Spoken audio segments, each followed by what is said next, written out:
आइए बोर्ड की स्पेशल प्रश्नों की श्रेणी में हम आपको पुनः लेके चलते हैं और बोर्ड में सॉलिड 2 नंबर के लिए आपके लिए प्रश्न आज है। तो आइए देखते हैं बिना समय गवाए प्रश्न क्या है। यदि अल्फा और बीटा समीकरण 2x² - 3x + 5 बराबर 0 के मूल है ना, तो ज्ञात करना है alpha square into beta plus beta square into alpha का मान ज्ञात करें। तो आइए देखते हैं। आपको पता है इस समीकरण के दोनों मूल अल्फा और बीटा है, इसको दिखा दीजिए। चूंकि इस समीकरण का पहला मूल बराबर क्या है, अल्फा, और दूसरा मूल क्या है, बीटा। दिखा दिए।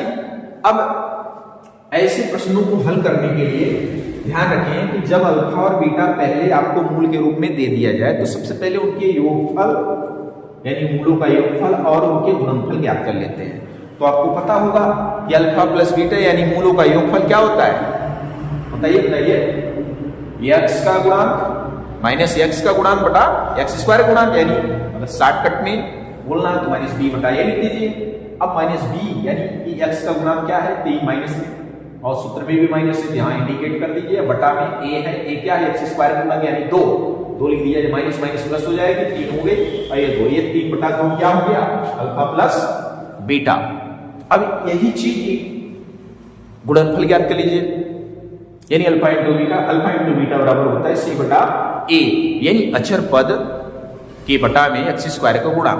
तो c कितनी है आप देख सकते हैं, अचर पद यहाँ कितनी है 5, और ये x² गुणा 2 यानी कि a कितनी है 2। इस तरीके से c यानी 5 बटा c बटा यानी 5 बटा 2 प्राप्त हो गया।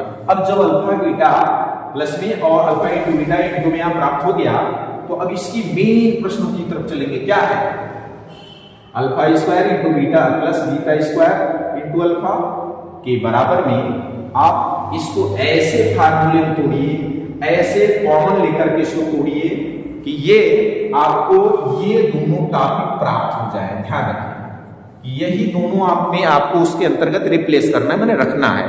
तो हमने क्या किया, ये बड़े सरल अंदाज में था कि ये दोनों भी कॉमन हमने ले लिया। कितना, अल्फा इंटू बीटा। देखिए अल्फा इंटू बीटा ही निकल रहा है। तो जब अल्फा इंटू बीटा ले लेंगे तो यहाँ बचेगा अल्फा प्लस बीटा। कॉमन मतलब समझ रहे हो ना, जो दोनों में उपस्थित हो। तो चलिए अब अल्फा इंटू बीटा की वैल्यू देख सकते हो, निकाले 5 बटा 2 रख दिया, और ब्रैकेट्स में अल्फा प्लस बीटा 3 बटा 2 हो गया। आपस में मल्टी कर लिया, मल्टी में आपको पता है अंश का अंश में हो जाता है और हर कार में, तो 5 दिए 15, 2 दूना के 4। इस तरीके से ये प्रश्न यहाँ पे हल होता है। हमें उम्मीद है आपको यह प्रश्न बहुत अच्छे ढंग से समझ में आई है।